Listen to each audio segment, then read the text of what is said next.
आहेस? अगं बाहेर ये. अगं तिथनच काय विचारते काय म्हणून? इकडे ये.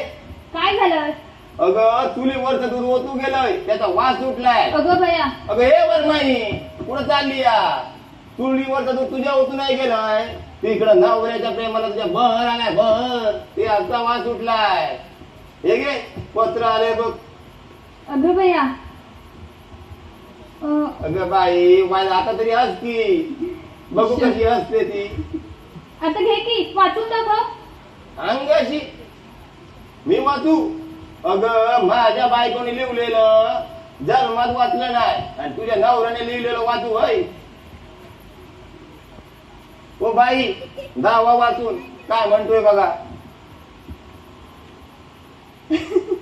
अरे राघव, तुला कोणी सांगितलं हे पत्र तिच्या नवऱ्याने पाठवलंय म्हणून? अगं तो नव काय सईच्या निशाणीचा एवढा मोठा अंगठा आहे तो. अरे तो शाईच्या निशाणीचा अंगठा नाही, तो शाईचा डाग पडलाय. आणि हे पत्र हिचं नाही, हे पत्र यांचं आहे, म्हणजे आमचं आहे. बाई याला आता बाबा माझा काय उपाय नाही, लागावं आपल्या कामाला. हा हा